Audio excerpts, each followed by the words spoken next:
Hello, everybody. Welcome to another edition of What's Going On. I'm your host, Tom D'Ambra. As always, we are very thankful you take the time from your busy day to view our program. We have a great surprise here today, my friends. A dear friend and someone we haven't spoke to in quite a while, Bill Flick, is in studio with us this morning. Hello, Bill. Hi, Tom. It's great to have you back at the studio at KATV. Really awesome. Thank you. Bill, we were talking before we went on the air that since we've spoken, there's so much that's going on. I mean, Jeffrey Epstein, more immigrants coming in the country, medical tyranny, all the hot spots going on around the world, potential world wars, currency wars, yes. Domestic shootings, domestic turmoil, more division, more dumbing down of the people.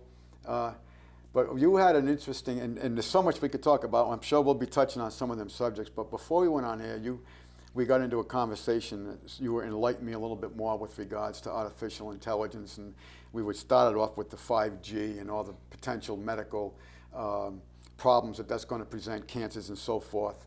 But you were talking about somewhere some of that technology is taking us and has already taken us. So why don't we start out with that for subject matter? Well, what they're doing is, it's so funny because they're putting it right in our face in these movies. They're shepherding us right down a path to Skynet and the Matrix. They're going to connect us up to their computer technology, and we're going to be interacting with that. We'll immediately be super smart because all the knowledge that they want us to have will be available to us, but except for the real knowledge. Mm-hmm. But this is where they're heading. And everybody's being extremely compliant with it all. They're looking at all this technology like it's a good thing, and they're not weighing it because everything has a good and a bad, and they're not looking at the bad, and they are getting us ready for this, connecting us up to this, and it's right around the corner. And 5G, Bill, as we know, has got some very detrimental, potentially health effects on the whole population in the world. We were talking about how they are setting up part of that program, literally 20,000 satellites that are going to be going up to supplement this program. I just heard that this morning. Yeah. And a gentleman that I listened to, Ted Broer, has got into this in depth about the different ways, scalar and all these things that they're going to be using. We were also talking about linked to this, Bill, and this has already been demonstrated. You can go on the internet and find it, folks, is where they have glasses that right now that connects you in vision into your mind, but in a vision you will actually see through these glasses. Like, let's say the example they use, let's say you're going down the street and somebody comes to you and you see them, but I just can't quite put my finger on who this person is. Well, it'll automatically pop up. It'll self-identify this person because of the thought that you cannot identify this person. You know this person, but you can't identify this person. Well, it's going to hook you into the internet, if you would, to this matrix, and it'll do it for you. I've never watched the movie The Matrix, which it's the battle of, artificial intelligence and man. Yeah. And in one part of the clip, that I did see a couple of clips, but in one part, the agent, Mr. Smith, and the guy who plays, Keanu Reeves, plays the part, Nemo, I think his name is. But anyway, Nemo is like the savior to mankind, and Agent Smith is just one of the many, robots, if you would, that are working on behalf of AI. And Keanu Reeves says to Agent Smith, when did you think that you could defeat us? And Agent Smith says back to Keanu Reeves, when we began to do your thinking for you. And that's basically where we're going at right now. Absolutely. The other thing, Bill, is think of the control mechanisms of all this. Because they always try to pass this off, it's a benevolent thing. We're doing this for benevolence. Warm and fuzzy. It's warm and fuzzy. We're putting SV40 in your cancer agents in your vaccines for your own good. Yeah. Janet Reno, why did the kids have to die? Well, we did it for the kids. I mean, this kind of mentality, they got to sell it in benevolence always. Yeah. But what about the control mechanisms, Bill? I think of the potential of the control mechanisms. Well, I think that this is a stretch. I have no not firsthand knowledge, or I don't even have secondhand knowledge. But all these shootings, I'm convinced that they are toying with people. Oh, absolutely. Just to have this onslaught day after day after day, there's something going on. Well, between the psychotropic drugs, the MK Ultra programs, and that have gone on since then, it's really incredible. But they won't talk about the psychotropic drugs, which tells me that's a vital link to it. Oh, yeah. They won't talk about MK Ultra and subsequent programs after that, and which tells me that's a serious link to it. And the other thing is, when you look at the evidence of these shootings, they don't make sense. For instance, El Paso, you got one guy walks in with an AK, 130-round magazine. He's on a suicide mission, but he's wearing protective glasses and hearing protection. He shot 52 people. The numbers don't add up. You've got 4 to 6 witnesses simultaneously at the same time saw multiple shooters, but not a word of that. San Bernardino shooting. The chief of the sheriff's department actually came out and said, we have 3 suspects in custody. Oh, that went to 1. Oh, the other 2 disappeared. Yeah. You know, all of these shootings. Oh, I know. There's never any footage. You know, Walmart, you walk into a Walmart, they got 4 cameras on you as you're walking in the door. Oh, it's everywhere. Cameras are everywhere. Everywhere, right. It just amazes me how they, well, I'll give you, I was talking to a cop here in town, and after I had gone through I picked up some people and I brought them to this house, and the police were interested in those people. So I'm in town, and one of the cops comes over to the car and says, and I'm driving cab, he says, you better be careful, you're gonna end up being an accessory. I said to the cop, how do you know about this? I've never seen anybody sitting there, I don't see cameras. He says to me, we're on top of it, points up. Yeah. So I see this other cop I know in town, it's just a couple weeks ago, and I say, what's going on? Do you know, I watch TV shows and they always defer to these guys on computers. They're changing lights. They can see wherever you're going. I said, he says, we have access to all of that. He says, I don't have any personal to do. He says, they keep us compartmentalized. That's St. Johnsbury Police. Right, right. I said to him, well then, this must have been going on a long time. I said, it must have been 12 years ago. I was playing in Lindenville. And I came out on a break in the summer, it was so hot, and I'm walking down a side street, and there's a state cop with 4 screens, and he's going back and forth to different cameras on those 4 screens. I said, so that was a long time ago. He said, yeah, they've had it a long time. Sure.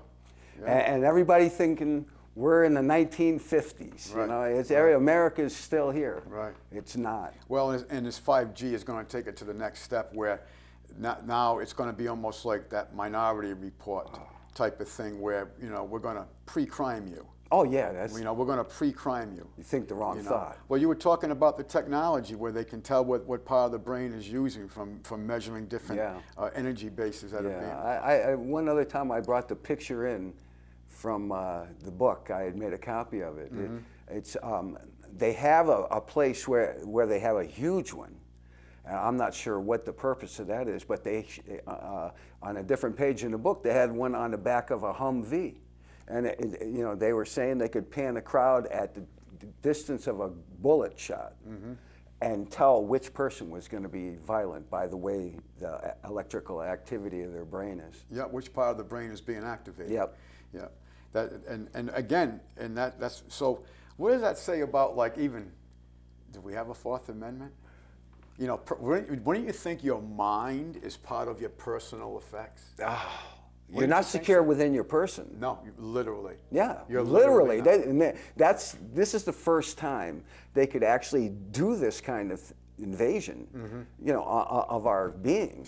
Literally. Yeah, and I mean, it absolutely eviscerates the 4th Amendment. I mean, some people say, well, it doesn't say privacy. Well, how about secure within your person? Right. It eviscerates that. Sure it does. It's really amazing. And the way they sell it, they'll sell it, oh, this is great. You're going to have, you don't need your computer. You're going to have access to the internet through your mind. The computer's going to be obsolete. You know what I mean? Yeah. we're going to be the fly caught in the World Wide Web. That's what it's going to Well, come that's out the to be. breakaway society I hear Alex Jones talk about all the time. They're going to be omnipotent with their information, their information. Correct. And the rest of us will be left out. Right. So there'll be two societies. Well, and there basically is now. Yeah. When you really think about it, I mean, and I know people have a hard time with this, but every aspect of the government has been weaponized against us. It really, really has. Yeah. I mean, you can say, well, wait a minute, Deamber, you know, what about the welfare system? Well, the welfare system is part of the Cloward and Piven scenario, where you look at a system and you say, okay, what's its main purpose? And we're going to go with welfare. Its main purpose is to supposedly be a benevolent organization and look out for the care of people. But what it really does is it makes people dependent. It makes people, it's set up to destroy the family structure. In other words, the father and the mother can't live together. We're not going to give you benefits. You've got to separate the family. It brings in authoritative figures directly into, as they break up that family, and control and precedence over the custody and care of the child, or the children that are in there. So, and the other thing it does, Cloward and Piven, is so you look at this system, okay, it's to give away funds. And so what do? You overload it. You overload it, and we make it give away more funds, and then that puts a strain on. It's not only the redisbursement of wealth amongst the people, but it builds the dependency. But it also it puts a burden. That dependency, that payout becomes a burden to the system. So you overload whatever the mission is. It was written by two Columbia University professors back in the 70s, and that was their names, Cloward and Piven, and it's really amazing and the more you study it. Speaking of social engineering, Bill, and I know we talk about this, but I see it every day, my friend, and I know you do too, the Hegelian dialectic. Oh, yeah, yeah. Isn't it amazing? Yeah. I always ask people, so who gains from that? And they just don't seem to understand it. I know. And but you are just hitting on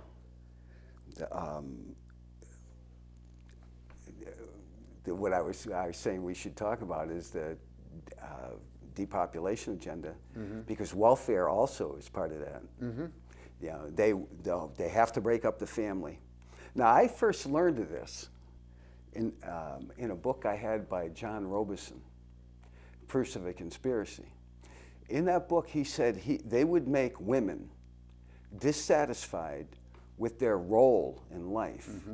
And he said once they could break up the family, the country would fall into their hand like a flower off a tree. Aldous Huxley and Edward Bernays also spoke and wrote of the same thing, but go ahead, continue. So what they're doing is, by breaking up the family,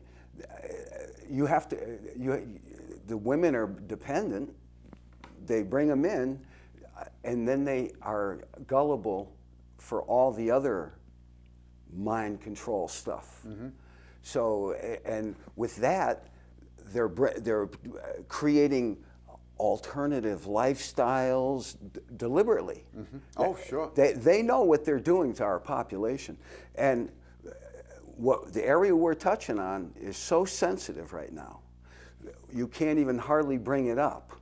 I mean, I've brought it up to people and been called a homophobe, a xenophobe, a bigot, racist. But how else can you explain what they're doing? This isn't. So many people I've run into say, "Wow, the world's going crazy," and I tell them, they're only doing what these people want. These people are just breeding this into us. They're teaching the kids in school all about these alternative lifestyles. Ooh, what's the end result? Fewer people. And fewer people is what they want. You were talking about Moloch earlier. Sure. They're sacrificing children to these gods in the forest. But 800,000 children a year go missing. I don't know if they kill them all, but something's going on. Well, the ones that they're not killing, they're using into the sex trade Oh, yeah. You know? Yeah. I mean, I reported maybe a year ago, Bill, about the 48 children in Colorado that they found in cages. They were as young as 4 months old and as old as 14 years old. Yeah. I mean, you know, the 4-month-old was being born into the sex trade, you know. And, well, look at Jeffrey Epstein, you know. Boy, we could do 2-3 shows on Jeffrey Oh, Epstein. yeah. You and I knew about and spoke about Jeffrey Epstein, I got to say, 8 to 12 years ago. At least that. It came to the public's notice through Anthony Weiner. Right. Well, yeah, Anthony Weiner was a big one. Yeah. But now that well, we're jumping around a little bit, but Moloch, Jeffrey Epstein, down in Jeffrey Epstein's little St. James Island, which, by the way, we're going to get into the lack of evidence collecting protocol when we get done with this. But they found a statue of an owl, and that's how they described it, an owl. Well, I know what the owl was. The owl was Moloch, the Babylonian deity they used to sacrifice. Book of Leviticus. Exactly, they used to sacrifice children to. And the Moloch is on the Federal Reserve note. We have demonstrated that on our program many, many times. We've blown it up on the TV screen for everyone to see, the owl looking right at you. So, and this is who's in control of money system, or lack of money system, as I say, and this is who's in control of all the weaponized systems of government. And when I say everything's been weaponized against us, it's true. Yeah. The government has been, it's not our government anymore. It's their government. They control it. We answer to it. It doesn't answer to us. No. Jeffrey Epstein, so they also found torture chambers, dungeons. They found all kind of weird, explicit sex things I don't even want to get into. But they literally found chains and dungeons types of setup and everything else. Now you have this island that they've discovered off the coast of Italy, where they're actually going to be bringing up murder charges on these two multi-millionaire, if not billionaire couple, that two people, one couple, where they were actually sacrificing children. They've actually come out and with testimony and everything else that these people are actually sacrificing children. So you have 800,000 children that are missing every year, and it's an incredible market. But look at all the people that have been exposed to Jeffrey Epstein. From the Rothschilds were exposed probably about 14 years ago with their little thing they had going on. You had Barney Frank back in the 80s running a little boy brothel out of his congressional office. Remember that? Yeah. And what happened to him? They made him chairman of the Banking and Finance Committee, didn't they? That's what happened to him. Why'd they do that? Because they had him right where they wanted him. Yeah. And that's what this whole thing was, a blackmailing thing. You had everybody from George Soros to presidents, to judges, to academia, to the media. Everybody was involved with this. Not just the United States, throughout the world. Oh, yeah. Anyone of any importance, Yep. they're not in that position. Unless you may have a maverick. I don't believe Trump was involved in this kind of stuff. I don't believe other people that. If he was, it was a long time ago. I don't believe he was. There's been no evidence to it. All they've had is him with a picture. And believe me, Trump has done a lot of things and hasn't done a lot of things I'm not happy about. But I don't believe he was involved in that level of depravity. I'm hoping on that myself. Yeah, because there's been no evidence. The only evidence they have a picture of him at some elite gathering with him and Epstein, which is part of being. We don't know who to trust anymore. No. And this absolutely. This is what they wanted. Mm-hmm. They want us to be totally out here flagging in the wind, and not talking to each other, right? And certainly not telling the truth to each other, right? And not that half the population or more won't listen to the truth anyway. Well, funny you bring that up. In the beginning of the revolution, as we know, Bill, from our studies, that only 3% of the population were in favor of going against Mother England. Where do you think our population is now of truly, I hate to use the word awoke, but educated people that understand the real history, the real lack of money system, the real censorship, what the end game is, what their methods are, who are the players? Where do you think we are, Bill, in percentage-wise? I think we're probably at 10, maybe. Well, that's incredible. That would be awesome. That would be I have a awesome. feeling, because I run into people I don't even suspect, and they start talking about the conspiracy to me, and I ask them, you know me? No. So people are waking up. Yeah. I'm amazed. They're not at the level we're at, but we've been doing it for decades. Yeah. Right. We've been. I personally have been studying these people from an experience I had in the Marine Corps since the late 70s. Yeah. So I'm about 10 years ahead of you. I read my first book about the Kennedy murder in 1969, and it just threw everything. Would that be one of Mark Lane's books? No, I've seen Mark Lane do a lecture, but it was David Noyes was the guy's name. Oh, I remember the name. He took all the things that open-ended and followed them through. He found a telephone operator that heard Bobby Kennedy on the phone the day he died, talking about going to see somebody that had known who was in on the murder of his brother. Well, he was going to expose all that because he. Anyway, go ahead. I'm sorry, I interrupted. And he was. This book went on to tell all these loose ends, and next thing I know, I was a conspiracy person without even trying. Right. Just from the information. That's why that conspiracy theorist. The CIA coined that for people who were questioning the Kennedy murder. Yeah. Well, okay. So then I started reading Mark Lane's book. My German grandmother, she came here. She was 9 years old, and unfortunately she didn't speak any English, or very, very, very little English. But she wouldn't allow us to speak German. She was an American. She's going to learn English, and she was disciplined that way at 9. But because of what she experienced as a child, the fall of the Weimar Republic and all that, she had a certain passion, if you would, for what America was about. When I was 8 years old, I read Mein Kampf. Wow. She 8 years old, she gave it to me. And you know what? You read that book today and you're going to say, hey, this is the European Union. Oh, yeah. This is what you're going to say. This is what the European Union's done. Oh, yeah. You know, the Bank of International Settlements, the maintaining borders but unifying borders, all of it. It's all what the European Union did. But anyway, I bring this up because they were devout Democrats. They wouldn't vote Democrat today for what the Republican Party, what the Democratic Party brings up, or the Republican Party for that matter. But she wound up very, very interested in all this, and she passed that on to me. But where I was going with this, Kennedy was the first time growing up as a child that I questioned the government. And then when Ford became vice president and eventually president, because he was a nobody senator from Michigan, and they put him on the Warren Commission, and he signed off on that BS. And then, he was on Project Blue Book. And see, I didn't know that. I didn't know that. Yeah. So unbelievable. So just like Bill Clinton, he's governor of Arkansas. You keep the locals out of MENA. We bring in all the cocaine. We'll make you president. Don't worry about it. So, but anyway, so in that regard, I guess I started a little bit earlier. But my heavy studying, when I really knew this whole thing was a miss and it was dirty, was then. I suspected the Kennedy thing reading Mark Lane's books, but I also didn't get a firsthand account of it.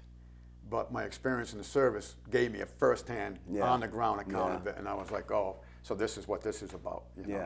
Which took me to Air America, which took me to BCIS and all that. BCCI. BCCI, I'm sorry, it's been so long. Oh, yeah. It's been so long. Yeah, it's been 27, 8 years now. Right, so so that took me all there, and and then of course later on we had the Iran-Contra thing. Oh, it just goes on and on. Now we're dealing heroin out of Afghanistan, we're protecting the farmers, we're transporting it for them. Are you aware of why they killed Gaddafi? Well, go ahead, I have a couple of it, but I know a couple of reasons. I'm listening to this show one day, and they bring on Walter Fauntleroy. Walter Fauntleroy was the first D.C. representative. Prior to him, there was no congressman in the House representing the nation's capital. So they say to him, "Where have you been for the last 20 years?" Because he got out in '96. He said, "Oh, I've been helping Muammar Gaddafi build a central bank for Africa. That's exactly why they killed him. And yeah, that's it. I've covered that on the show. Go ahead. Fauntleroy says he was there and he witnessed it. He had to hide or they would have killed him. Now, at first I thought, well, this is one source. It makes sense to me, but I don't know if I should believe it totally. Yeah, you want to be able to confirm. Yeah, with at least one other person that doesn't, you figure doesn't know this guy. Right. So I'm listening to a different show and on comes Liddy Denier. Do you know who she is? No. Liddy Denier was the ambassador. Is it Scott Stevens or Mark Stevens? Oh, Stephen Stevens. No, Chris Stevens? Anyway, the ambassador in Libya. Of Libya. Yeah, yeah. The one that they killed. Yeah, Mark Stevens. Yeah. Yeah. She was his fiance. And in her book, she wrote that they had killed him because he wouldn't give the weapons to ISIS. Correct. Right. So this has been these kind of things have been going on. They create our enemies so they can take our rights, blow up buildings, and are you with us or with the terrorists? Right. And this is the funny part about this is it. Back to that Hegelian dialectic. Well, this is they're both in on that, both parties, because the right wing will call you a terrorist. Oh, you're with the terrorists. The left, their intimidation process is racism, bigotry, homophobe, More division. It's just total intimidation constantly. And now it's gotten physical. On both sides. And there are about maybe 40 guys in the Republican Party down there that I like. But to me, both parties they're all working hand in hand, and they're all covering for each other. And nobody realizes that, and they literally become part of this party, part of that party, and they look at the news only in those eyes. And that's why we're where we're at. So the next time they're looking at the world and going, this is crazy, what can I do? Start thinking more. Throw out the parties and start looking at what's really happening and how it's affecting you and your family. And who's benefiting from it. Who's benefiting? Right. Always ask that question. Right. Who's benefiting from this event? That's the question most people don't have in their head. Right. Yeah. Right. And again, look for that Hegelian dialectic. Bill, if you would, because you do a great job with it, because I've been saying it for all these years. They're probably bored with me. Why don't you describe that Hegelian dialectic? Well, the easiest way is the old fireman, you're 5 feet tall, you go to the fire department, you're too short. So you wait a few weeks and you know there's a barn up around the corner from the fire department, and you go there and you drive by and you see a pile of hay. Throw your cigarette out into the hay, and you drive up the hillside and you wait, and all the fire trucks show up. You rush down, you just happen to drive. Oh, you pull over, you rush in, you put the fire out, and the chief says to you, you know that 1 inch you're too short? We're going to waive that. You're on the fire department. So you tried to get on, you were too short, you create the incident, there you are. And you provide the solution. Yeah, the solution was to hire you. Right. Yeah. Right. So they have this down to a science. Absolutely. I call it the science of compliance. Ah. And that's what they're doing. I like that. That's exactly what it is. It the is. Science of compliance. It is. The science of compliance. Yeah. And again, going full circle, the ability for them to do that is going to be tremendously expanded by 5G. Yeah. I mean, because now they're in our minds. Yeah. Literally. Yeah. Literally in our minds. And it's going to be pre-crime. I'm telling you, there's going to be thought crimes. Yeah. Well, I don't know what their timeline is, but I'm sure they're planning on within 100 years to be down to that 500 million that they're talking about on the Georgia Guidestones. The Georgia Guidestones, their white papers, I mean, Carroll Quigley didn't have the 500 million figure, but in his book, Tragedy and Hope, he talks in multiple places about, the effects of population control. Yeah. I mean, population reduction, excuse me. Yeah. So, but look at the other avenues, the warfare against our bodies. like I was saying earlier, we're benevolent. We're going to put SV40 in your vaccine, a known cancer agent, but you need the shot so you don't catch the flu or whatever. Yeah. Maybe a couple of months ago now, I read the insert bill. I didn't even have the time to read the whole insert, all the possible side effects. I think I only read like maybe 26 or 25 of them, including the flu itself. I didn't get down to the last part about death. But but yet, if you're in the medical field, you got to take the flu shot, and you have to sign a waiver in case you have detrimental effects, because most people do have detrimental effects with the flu shot. And that's just the flu shot. Look at the autism, right? Now, 1 out of 48 children have some form of autism. Yeah, they silenced De Niro. He's connected. Right. So there's no chance of getting this information into the mainstream. Right. They are not on our side. No. I mean, it's just like talk about control. You can go back about control about the Jeffrey Epstein. All right, now you got an unknown entity, a group of people that went in and took all the computers, all the wires, all the hard drives, all the cameras, everything.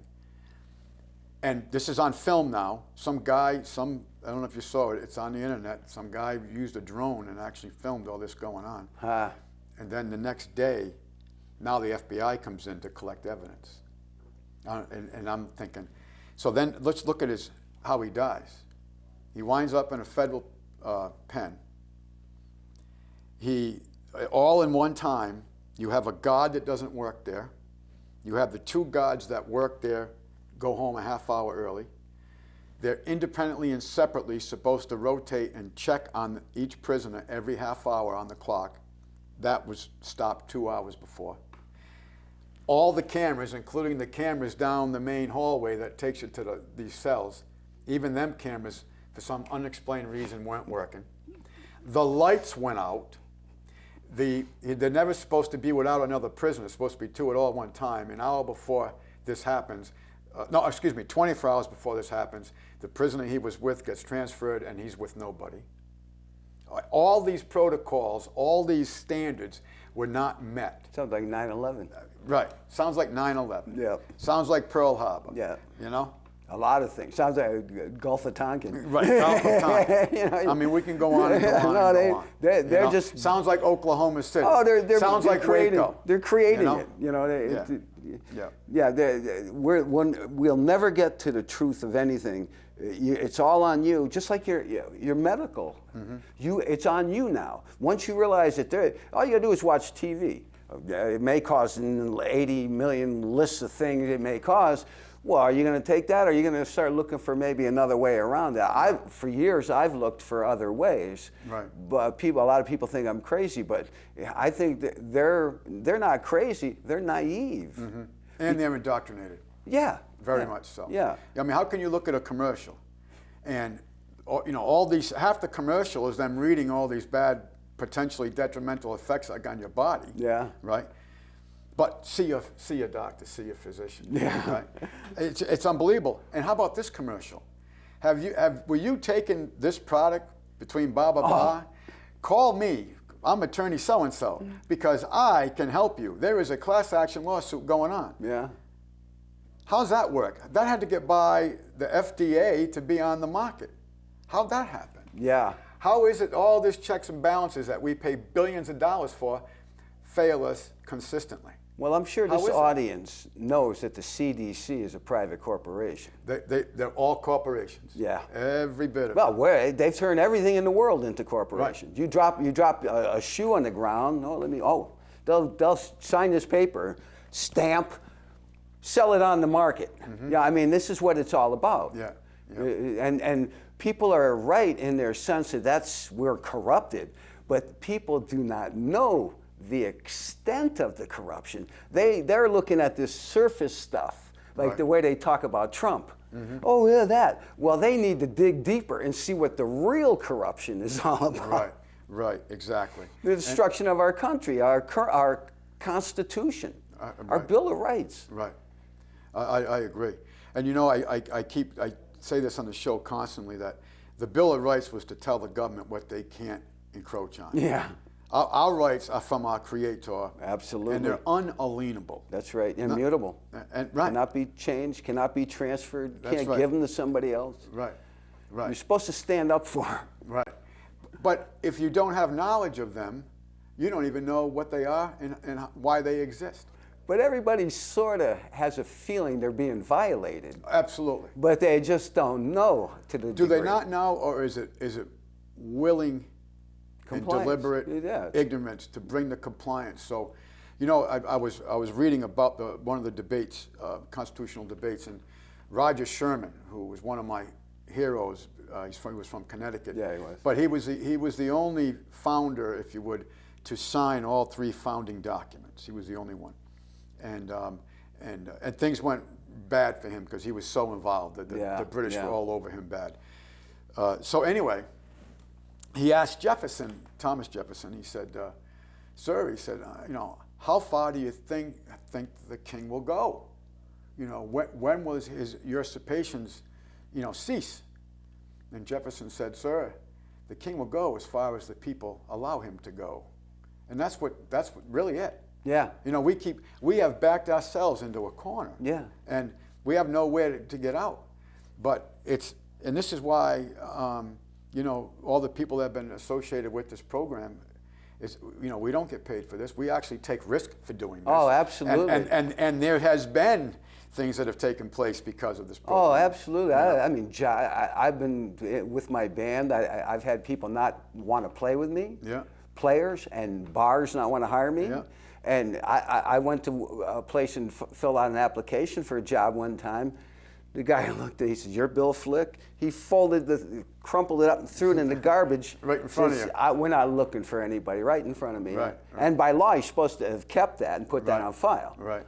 Yeah, so you definitely, there is definitely, for lack of a better term, a pogrom against patriots. Absolutely. And I mean, and again, look what the IRS was doing.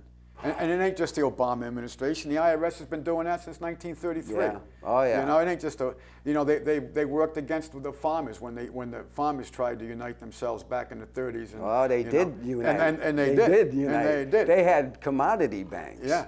And Right. they had to do something. That was the farmers' depression of the 1920s and the early 20s. I'm convinced that they took Tesla's technology and created that dust bowl because that technology was around. Agreed. It was 40 years old by the time the 1930s came around. Agreed.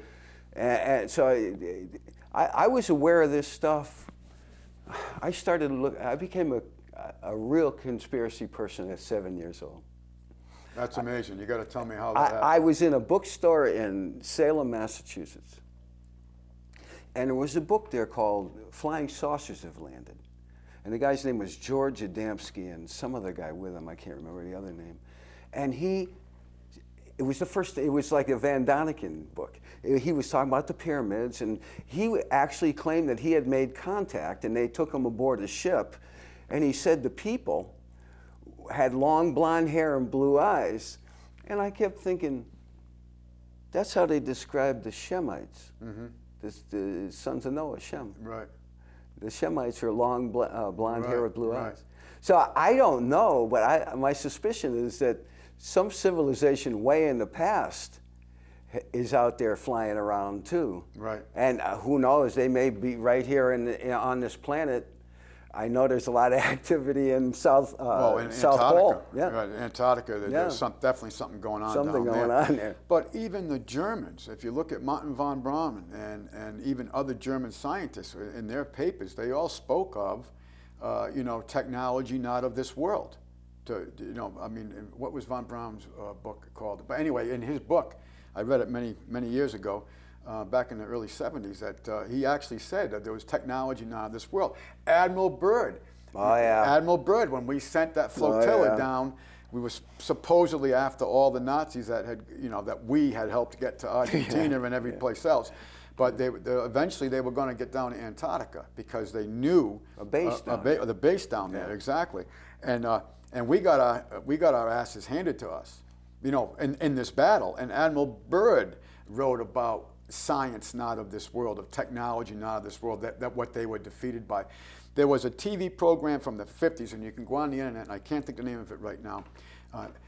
And basically, he's openly speaking about it in this TV interview, that this technology was not of this world, that how they were defeated. And it was an 18-ship flotilla that went down there. And this is the mighty U.S. Navy, you know, right after World War II, you know, and really, really unbelievable. So we you know, of course, then you have, you know, Area 51 and all this stuff. So, and, you know, just the common sense thinking.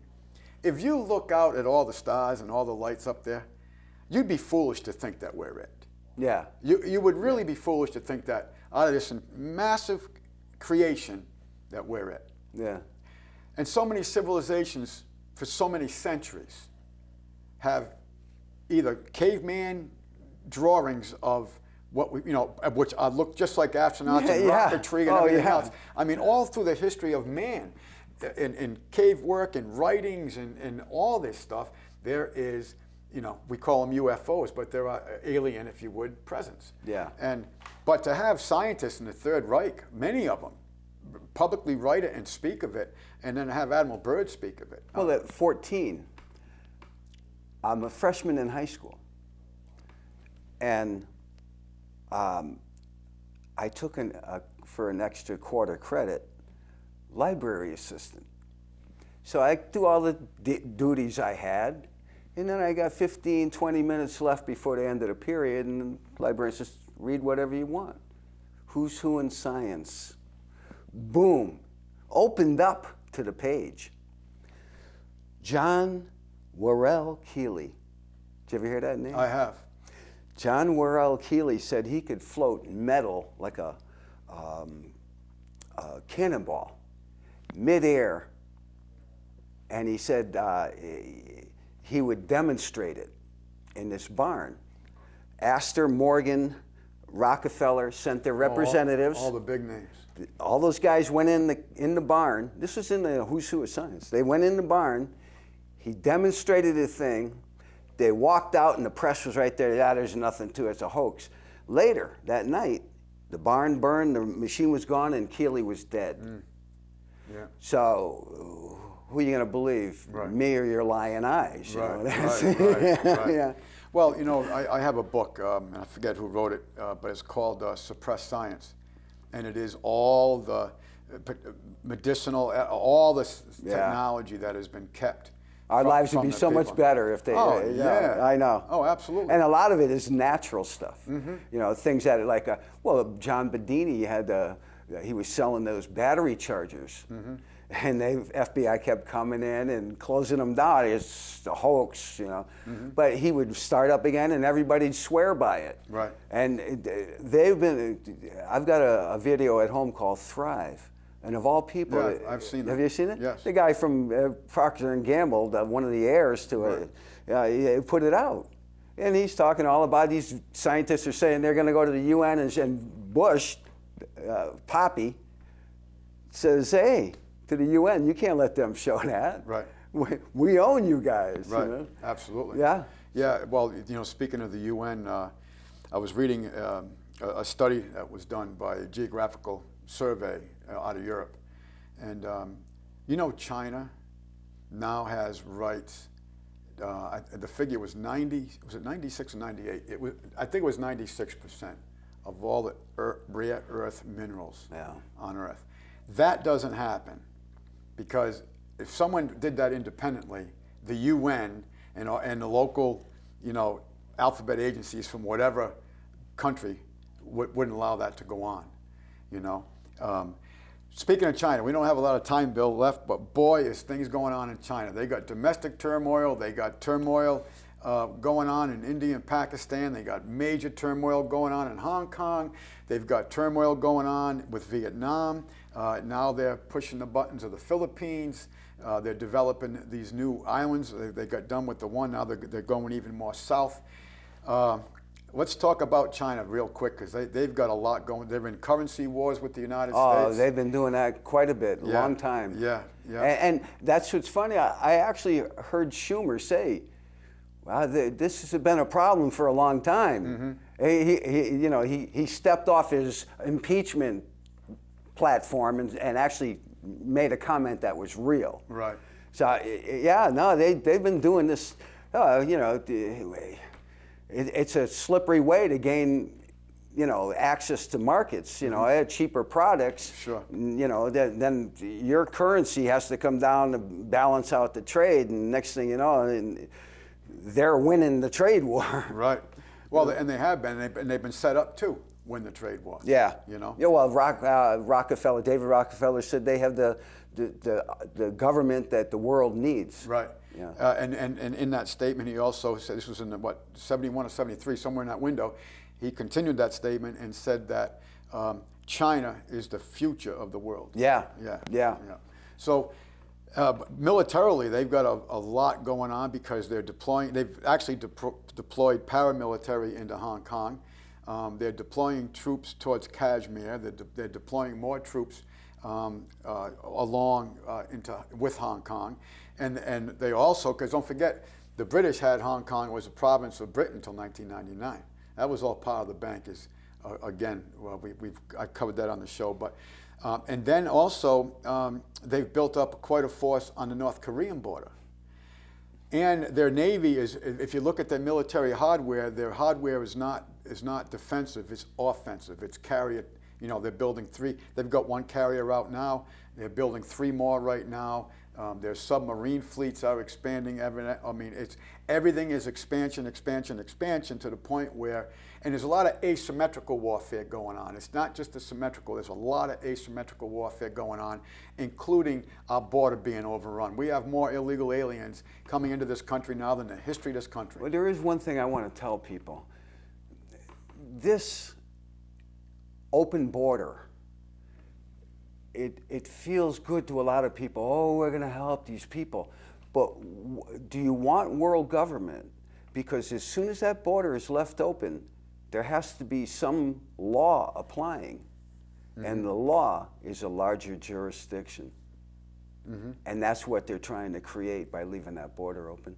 If they can leave that border open long enough, and a couple of generations go by, which at least one's gone by now, it's going to be automatically, what's wrong with you? This has been going on forever. Right. It'll be accepted. And once it's accepted, we have a larger area, which is the North American Union, which will be plugged in. I was just going to say exactly that, Bill. And they're doing it through the backdoor process of, we're going to help you. And everybody's going, we got to help these people. Right. Right. The warm and fuzzy. Yeah, when 82% of them are military-aged males. I know. But the media puts the families up front to make it look like that. And now they're doing DNA testing and finding out that a lot of them kids aren't even part of their family that they're coming over with. They're literally kidnapping children on their way up so they can use them at the border. Sure. Yeah, and absolutely. all these people go, you can't separate family. They're not even families. Right. It's unbelievable. Well, Bill, we're about out of time, my friend. I got to tell you, Bill, it's been really awesome to have you here, and I hope in the future you can return. Really, really enjoyed it. One thing, Bill, if you would, we got about a minute to go. A quick minute. Just tell the people one last thing about the hinge points of history and where we are right now. Well, I'm sure that this has all occurred before. It's very similar. I have an inkling that these people, they don't want to be blamed for the coming cataclysm. So I think what they're trying to do is create a whole string of French revolutions around the world. Mm-hmm. And then everything will fall and they'll just be able to obtain the entire world within a short window. Right. I think that's where it's at, and I think this has been going on since the beginning of time, and it's been very focused for the last 100 years. Right. I agree, Bill, and I think we're at that time. If you look at history, there are different hinge points in history where, boy, if this didn't happen, all this wouldn't have happened. And I think we're at one of them right now. We are having birthing pains. And what's going to be born is either going to be liberty or complete tyranny. Yeah. But that's where we're at right now. Yeah. We're experiencing the birthing pains. Yeah. Bill, a real pleasure to have you on, my friend. And folks, we thank you very, very much for watching our program. We will continue in our format next week, but we always say to you, my friends, that prepare yourselves, because we are at a crucial time in history. So as always, my friends, we're very thankful that you take the time to watch our program. We always close in asking you to seek truth, to obtain knowledge, and manifest kindness to your fellow man. And we always close in reminding you that your government is your responsibility. Thank you for watching. Got to read